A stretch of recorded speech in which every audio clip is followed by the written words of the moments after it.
Trying to scrape up a down payment for a little fixer-upper in your neighborhood?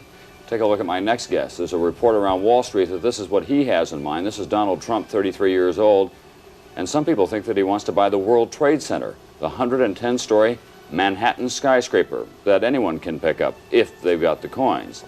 Donald Trump, as I say, is just 33 years old. He took his father's rather modest by current standards real estate empire in Brooklyn and expanded it considerably.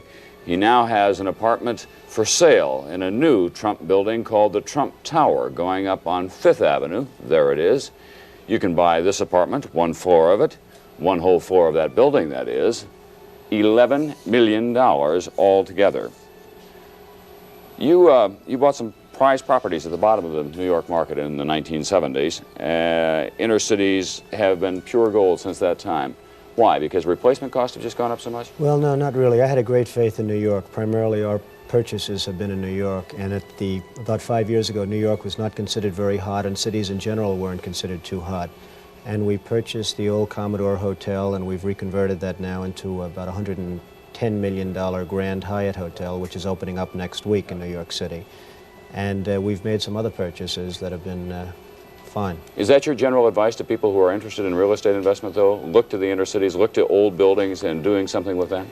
Well, I like the inner cities. I see the inner cities as being sort of a wave of the future now. I think with the problems of fuel and the gasoline shortages and everything else, and the transportation, especially in the major cities such as New York and Los Angeles and Chicago, I see the inner cities as being probably, in terms of a real estate or in a real estate sense, probably the most viable investments. But it's going to be expensive. Apartments in New York City alone, one bedroom, not very large at all, $650 a month. That's tough for the working class, isn't it? And that's actually now a very low price. In fact, if you have any of them available, I'd like to maybe... I know where I can sell 1,000 of them at that price. Right. Actually, that is a low That's price. Right. That's really a very low price now.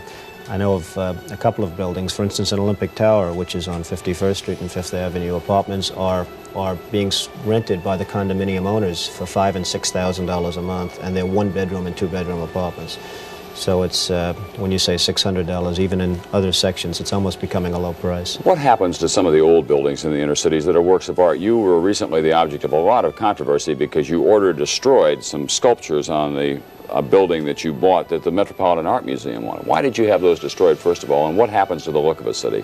Well, what we had is we purchased a site with an old department store on it, the old Bonwit Teller store on 5th Avenue and 57th Street next to Tiffany, and we had to really take the building down. And there were many people that didn't want us to take it down. They wanted to try and preserve the building. But the building really was not worth, as an art building or an Art Deco building, it really was not worth very much. And we did take it down, and there was somewhat of an outcry, but I think that's generally subsided now, and I think people like what we're doing and like the building that we're putting in its place. But couldn't you have saved just those sculptures that you had broken? Well, it would have been very, very dangerous to have saved them. They weighed 2 tons, they were 15 feet high, they were about 2.5 feet thick, and if they would have fallen, they could have fallen the opposite way. If they fall into the building, you don't worry. If they fall out toward 5th Avenue, people could have been very badly hurt and killed, and to me, it was not worth it. And they've really proven not to be very valuable art structures right now, and we've had appraisals done. In fact, even after the fact, we've had appraisals done, and they've turned out not to be very valuable. Mr. Trump, what's left in your life? You're 33 years old. You're worth all this money. You say you didn't say that you want to be worth $1 billion. No, I really don't. I just want to keep busy and keep active and be interested in what I do, and